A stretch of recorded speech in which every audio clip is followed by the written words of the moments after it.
You're about to play an unfinished level from The Last of Us Part 2.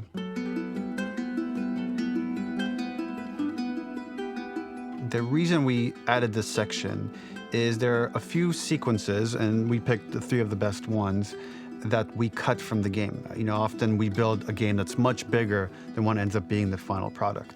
They were months away from being finished, but we wanted to give you an insight of what it's like when we built a game, because often we have this whole thing constructed and it doesn't have final art or audio or dialogue. And here you get to see the building blocks of what it's like when we first string a bunch of these levels together. This is the intro to the first deleted level, and this one is the roughest of the 3. We wanted to show more of how Jackson operates. So this is the festival where Ellie ultimately kisses Dina. This sequence would have come very late in the game as a flashback sequence while you're in the farm with Dina. And we wanted to show what is the rest of Jackson doing, and wanted to put on the stick, make it interactive. So you could see when you're outside, there are all these almost like carnival games that you can play. You could mix drinks, you could play with these kids that are playing a sort of clicker Marco Polo, sit down and listen to conversations. And all the different interactions were first or second pass, very, very early passes. The building blocks are there, but nothing is final. And ultimately, while we were very excited by this sequence, it's pretty fun and lighthearted. It just slowed things too much as we're barreling towards the end of the story at this point.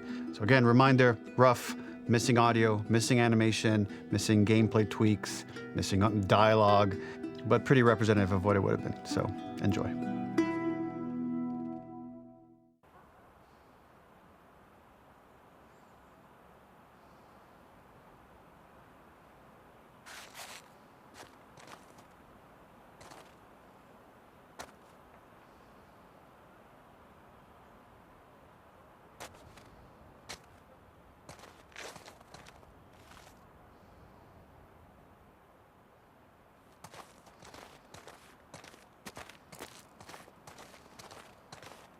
Originally, this level was going to transition us to farm. We would go all the way through to the dance, where Ellie and Dina share their first kiss. Then we would play through farm, and when Ellie plays the guitar at night, she would remember the Seth incident. So, the opening for this was a little tricky. We needed it to match at least a little what you might expect emotionally coming from prior beats, because we were already purposefully disorienting you in time and space. Remember, you just came from this huge fight. To jump straight into it would have been a little too jarring. After some back and forth, we rooted it in Ellie's nerves, calling back to her hands shaking in the theater. But this time, for a much more innocuous reason we'll find out later. She's nervous because she has a crush on Dina, who is the only reason why she's here at the dance.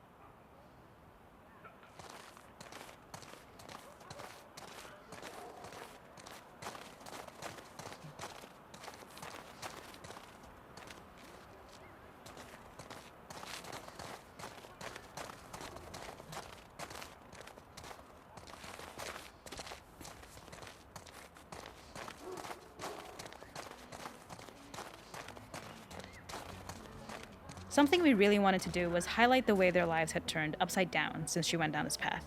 We had this idea of recontextualizing all of our usual gameplay mechanics that were designed for really violent ends. The workbench, door bashes, throwable weapons, and even the infected, which is my personal favorite.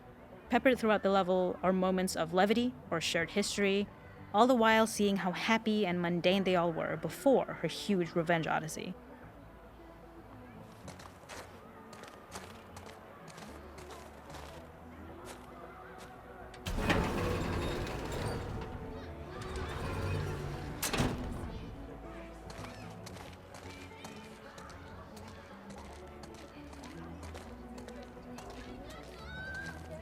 It is not a festival without one of these throwing games.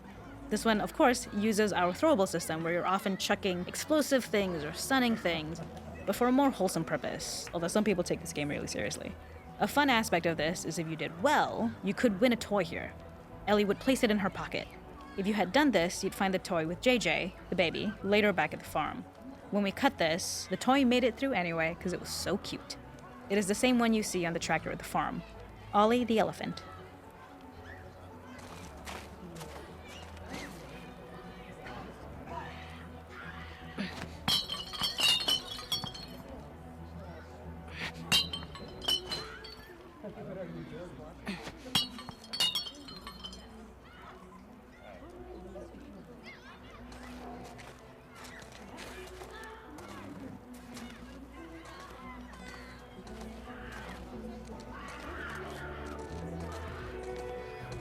The makeup artist is pretty simple.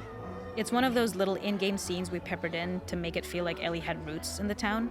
Hallie, our writer, mentioned that in her mind, an ex-girlfriend of Ellie's tattooed her arm to cover up her scar. So we figured this might be the only time you get to see that. We wanted to hint at it and allude to it and make it feel like there had been so much more that had been happening and so much more that Ellie threw away.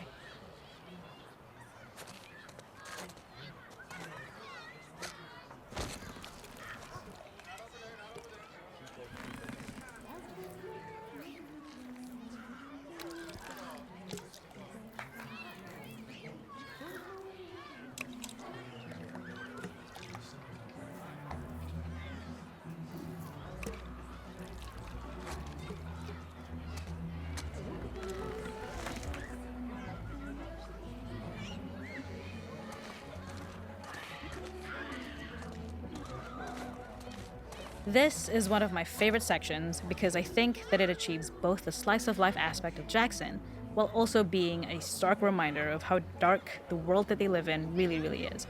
To attract attention and curiosity, one of the kids was supposed to make this adorable, messed up little clicker impression, and the others would giggle. We tried a version where if you got close enough, the kid might try and follow you a little before turning back. Since clickers are blind and move by echolocation, for this game of messed up tag, Ellie must close her eyes and listen for when the children give themselves away. The thought was that these kids are in relative safety. They still grow up with the dangers of clickers and runners, and all those lessons would embed themselves in the games that they play. When the festival got cut, they tried to preserve this moment and move it to the front of the game where the snowball fight is, as a tutorial. However, being in the headspace of a clicker doesn't really teach you how to deal with them. Eventually, it evolved, and they instead made the snowball fight, which was, I think, way more effective. For me, it's character illuminating that not only does Ellie know this game, she plays along.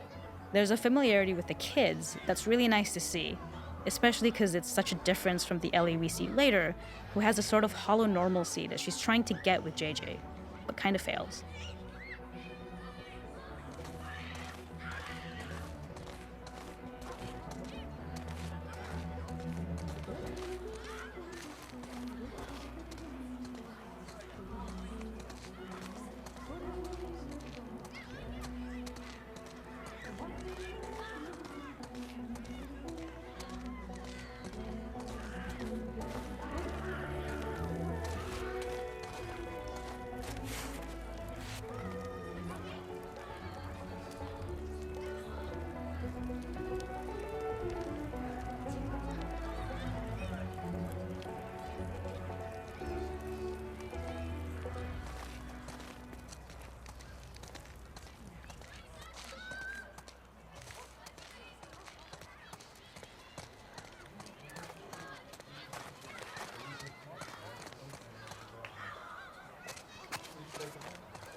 We use our workbench a lot to make a lot of things that kill and maim and hurt people.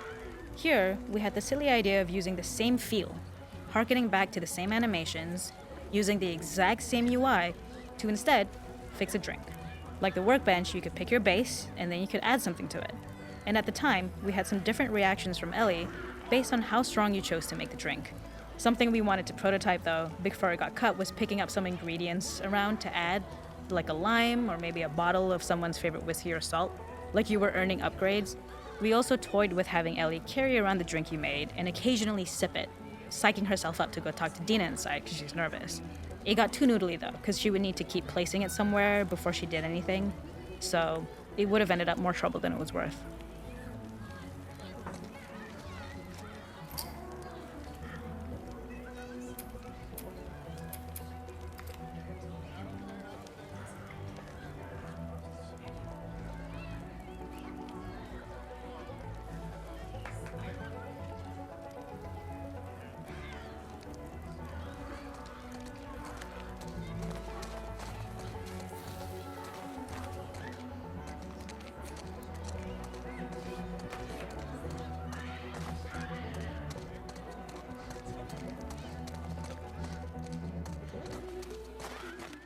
There's a hidden spot at the back that was just a bit of fun. It was highlighting Jackson's normalcy with something we would find in a real world. In the back, you would find teenagers finding some alone time with each other in a dark corner of a party. It was rewarding the player for peeking into a hidden corner, but ultimately redirecting them back to the festival. We also had versions of them smoking weed here, despite Maria's consternation, probably having gotten it from Eugene.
In this second deleted level, which is an extended sequence of the sewers in Seattle, this comes on the heels of where Ellie goes into a building and she survives an attack by stalkers and gets thrown out of a window and gets swept away by the current. And then we cut this section that used to be there in the final game. Now you will get to play it. So this was a way to get a bit more interesting puzzles, interesting traversal, figure out how Ellie can navigate the sewers with the fighting current. Ultimately, with a lot of these levels and these sequences, the reason why we cut them were for pacing purposes. But here it is for you in this very kind of raw form that part of it will feel finished, parts of it will feel like assets are missing as far as audio, animation won't be final, but it's a glimpse into what a game looks like when it's months away from finishing. Enjoy.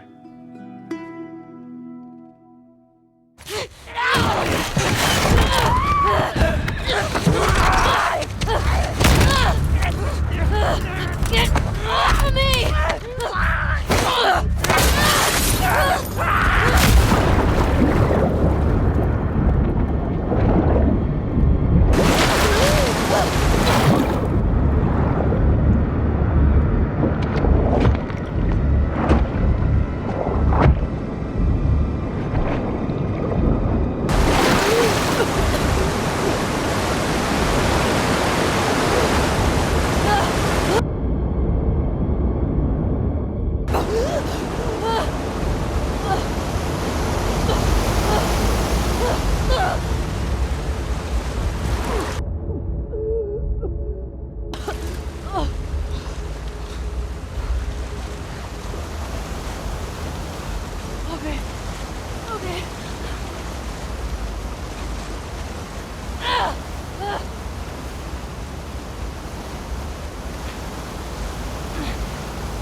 This level, internally known as Find Nora, was quite long in duration as we had to make Ellie traverse a far distance to the opposite side of downtown Seattle.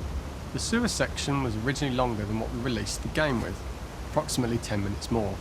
This was one of the few areas of the game that used water flow as part of a traversal puzzle. The player has to go upstream to use the current to get to the platform to reach the other side.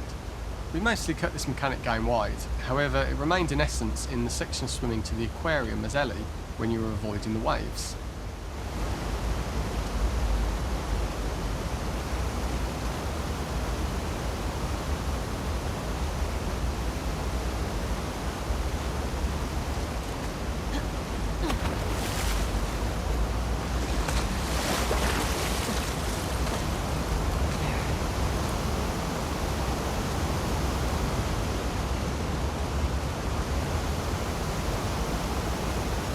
When players reach the doorway and enter into the room, they are faced with a dead end. The real reason for this dead-end room is that on the reversal when exiting back out of the doorway, players are faced with the route onwards. A pipe that they'd not been able to see when they were swept past it on the way in, and something that was hidden from view when on the side platforms. The intention here being that the only option is to go off the standard path in order to search for a way out.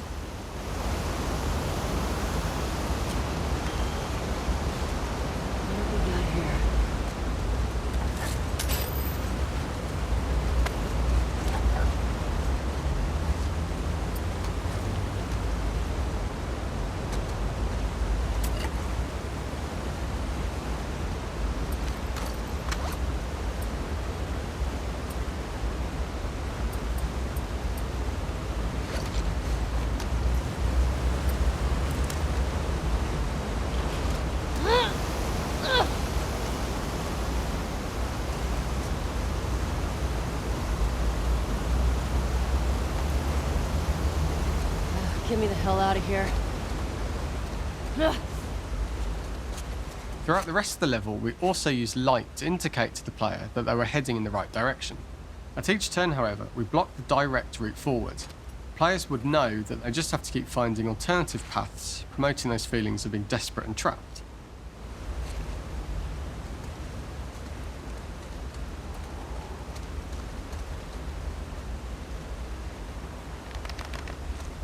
We slowly introduced the player to consider climbing into smaller pipes and crouching in these tight spaces. This is to slowly build up to, and encourage, the player to climb into such a small pipe that they'd have to be crawling on their stomach, which is something that the player previously may not have recognised as a playable space, let alone the desired route they need to take. Up and out. Just keep going up and out. We added a tiny space just to reward the player's exploration with a pickup item, and we made sure it was something that made sense that you'd find in this area. A canister and all the garbage that had been washed into the sewers from the surface. We loved the idea of making Ellie prone through a tiny dirty pipe in order to get out, as it was a great opportunity to use our prone mechanic. A unique camera setup was created to support crawling in these pipes, as the standard prone camera is much higher above the player. We also created custom collision in order for Ellie to manoeuvre in these tight spaces easily. Initially, the oblong collision capsule around her character caused issues crawling around corners, but we put extra effort into the custom corner collision so the movement experience is as smooth as the main game. Fuck. Okay. Don't lose your shit, Ellie.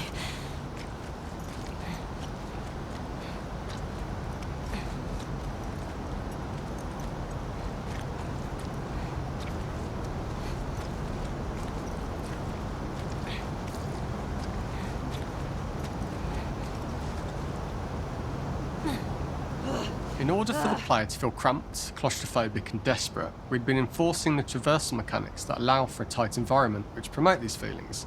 We introduced the use of the squeeze through so that we can keep the player feeling enclosed and tight, but without repeating the same geometry.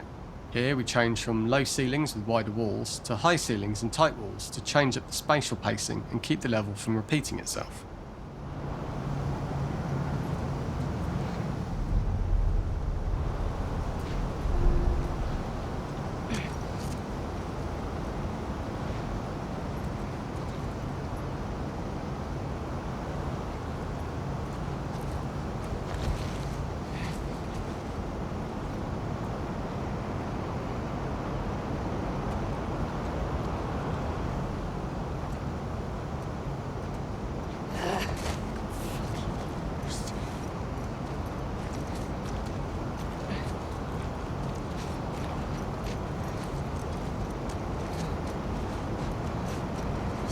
Shitty place to die.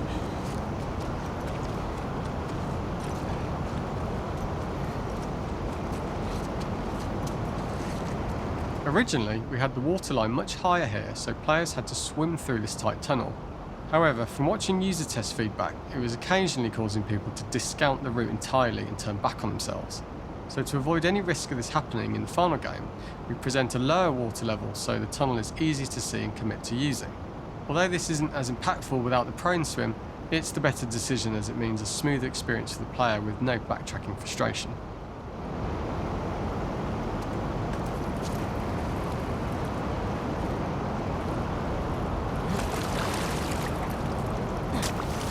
As we surface from the water and over the crest of the slope, we reveal what is further in this tunnel, a clicker that has sprouted and the fungus has grown on the sides of the pipe. It was great to see people who user-tested this area becoming increasingly worried as we forced the player to squeeze past the fungus and inches away from the clicker's face, all the time not being sure whether the clicker might be alive or attack them.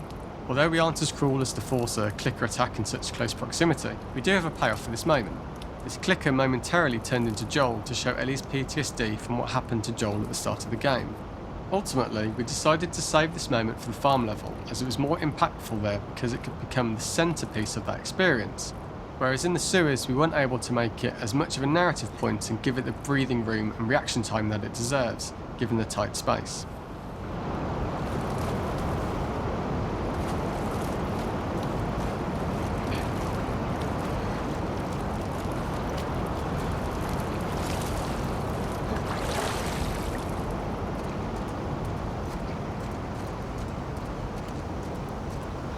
We draw the player towards this pipe, as it is seemingly the route out of the tight space. Fairly soon it is obvious that this path is blocked. If the player goes all the way up to the bars that block the path, they are rewarded with a pickup, so this journey doesn't feel wasted. It was important to encourage the player to try to progress along this path so that they would subtly be thinking of progress in this direction. We hint to the player that there is a bigger, new space beyond this pipe by showing the player the waterfall. This helps players consider the other route where they don't know how far the tunnel is or whether they'd make it.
Oh shit!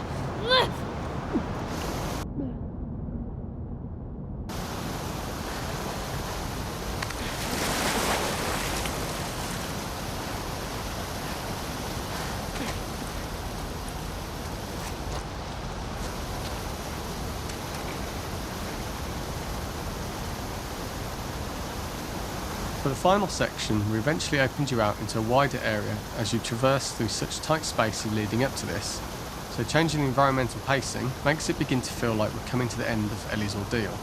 An earlier iteration used the current that we'd shown at the start for a slightly tougher traversal puzzle to conclude the sewers.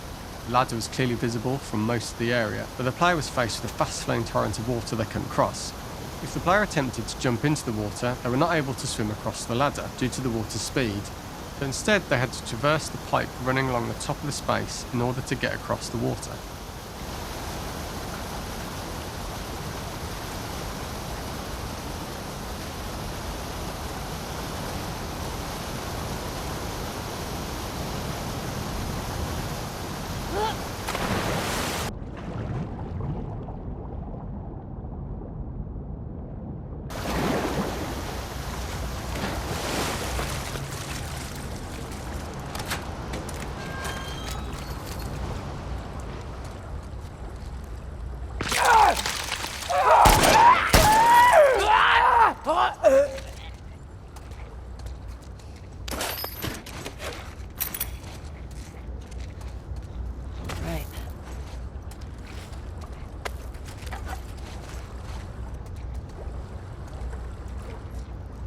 This is the first time we get to see stalkers that are embedded into the walls. So this optional room is a nice little early extra that the player gets if they explore. We also use the pickups to lure players over to be close enough to trigger the stalker's attack. And this caused quite a few jump scares with user testers who played our game before its release.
Using this pipe was retained in the iteration we shipped with, as it's the last of the extreme methods Ellie has to undergo in order to escape the sewers, and what she will go through in her pursuit of revenge.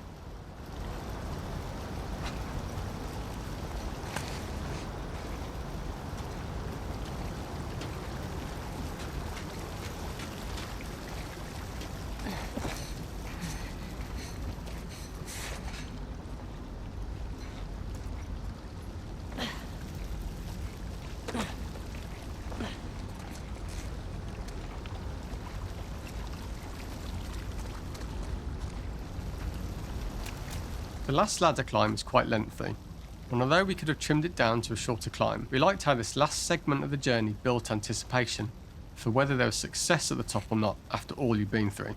Ultimately, the ladder exits out into the subway station, which is how it connects in the final game. Ellie then has to find her way to the hospital from here, crossing paths with the scars for the first time.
For this third and final deleted level, what we call the boar hunt sequence, this was a sequence pretty late in the game.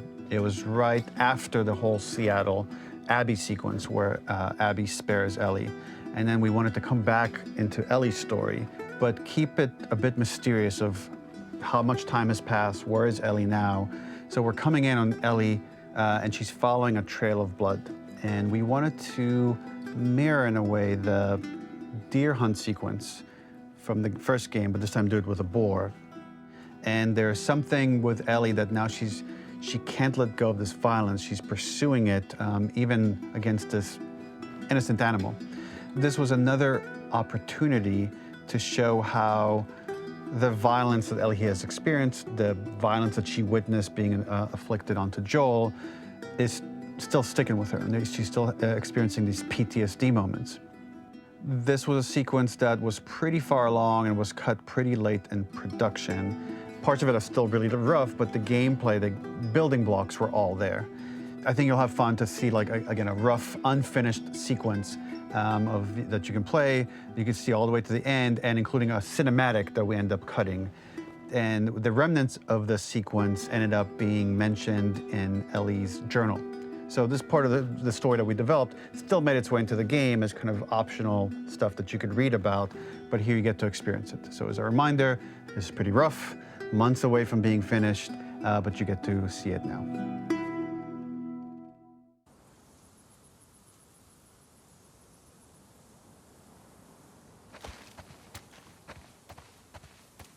So the boar hunt was one of the hardest levels for me to work on. It was a huge challenge with the systems that we had, and we kept trying, but it never felt quite right. Originally, the level happened after the Jackson Festival, which also got cut, but before Farm. Once the festival got cut, it became the prologue to Farm. The intended experience is that we jump forward in time after the fight with Abby in the theater. We don't know where Dina is. We likely assume she's dead because she was just bleeding out. Ellie is alone. Her hair is short. So maybe this is the future or the present. And she's hunting. Hunting who? Abby still?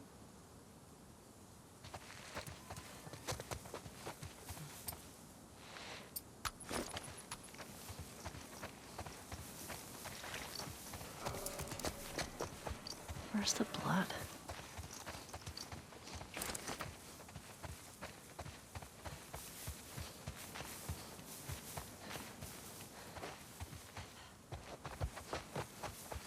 How'd I lose it?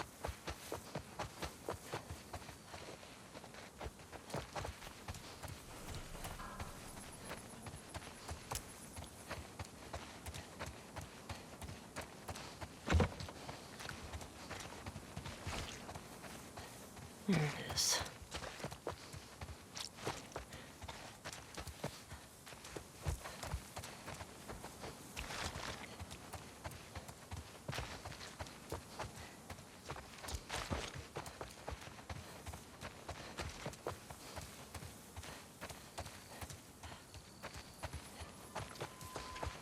In early iterations of the fight, it was more arena-like. The player slowly whittles down the boar's health. Ellie gets more visceral and more vicious. We get a little worried about her. As the boar gets weaker, more panicked, more feral, and we start feeling sympathetic to the boar, was the hope. In all of these iterations, especially of these wider areas, it required custom AI and scripting to make sure it continued to feel organic as an animal, but we really needed it to do specific stuff. It needed to be able to close distances really, really quickly.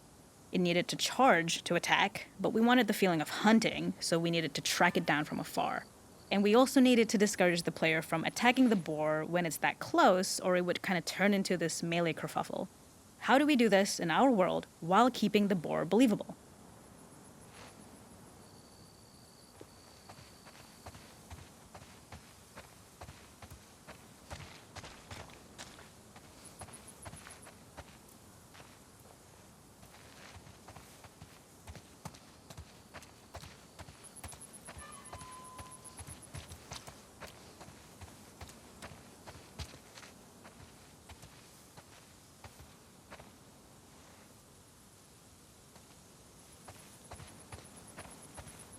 We must have gone through 5 or 6 iterations of the boar fight and all, and every single time it changed pretty drastically. We split it into clear phases, where one was like all long range. We tried another where you're getting close and you get the jump on it quite literally. You're jumping off of a rock to attack it. And then finally, we tried a bunch where you almost sort of go around a bunch of trailers and try and wrestle it. We uncovered after some time that taking down a boar over several phases felt very laborious and a little dramatic. It was comically long, it felt too boss-like, a little too gamey. We decided to cut the first few phases, and we opted for a cold open after the boar had already been hurt off-screen. So that allowed us to focus on feeling like we're closing in on prey and to introduce the boar when it was at its most dangerous. Already hurt, already feral, much too close for comfort. And so the thinking was it would bring us more into Ellie's mindset. Is this really hunting for food, or is she hunting for some other reason?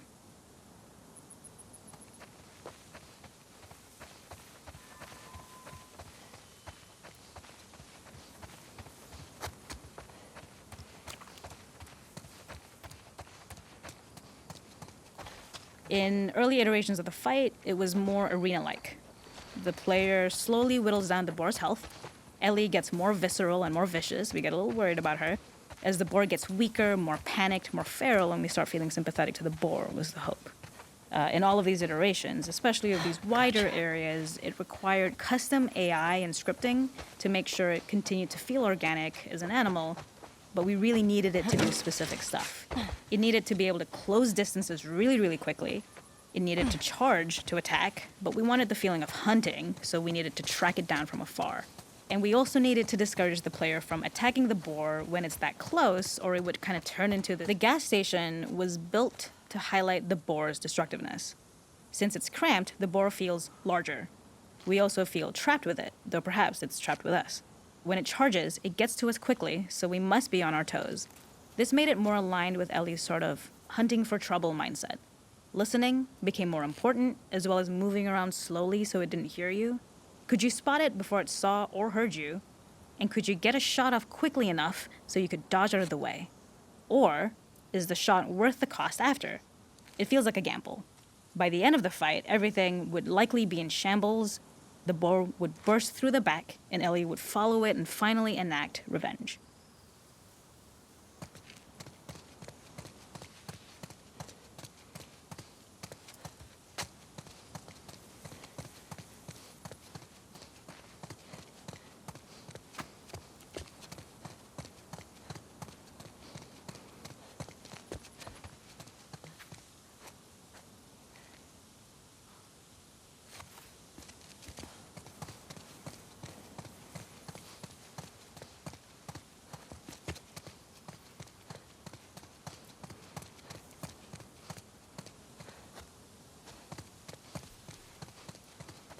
I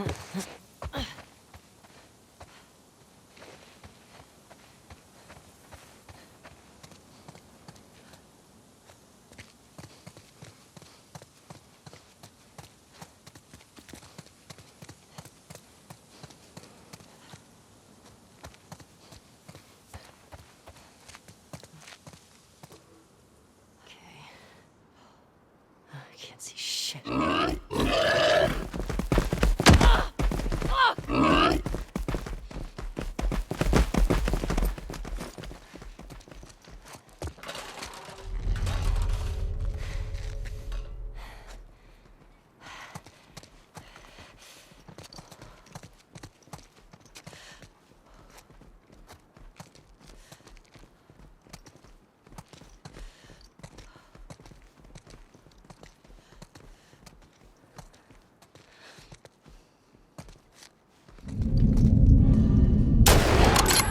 Got you.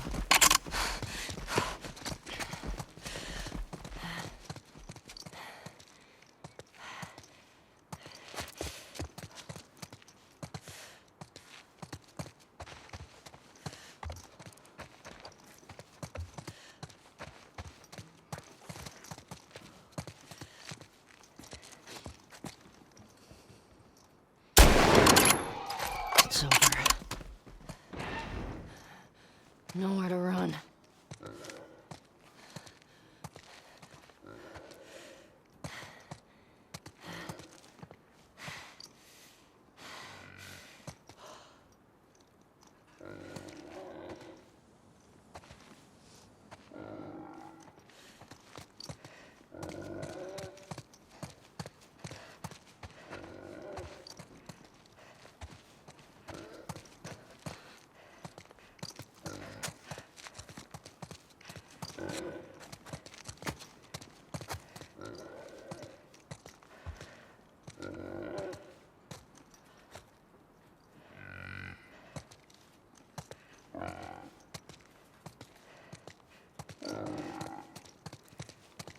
The boar kill was supposed to be anything but glorious, with the boar whimpering at the back of the gas station after Ellie's relentless hunt. After this, hearing the drone that we kind of come to associate with Ellie's trauma, we would hard cut to the stream where she's washing her hands and holding rabbits that she hunted, about to return to Dina. And there would be no mention of the boar.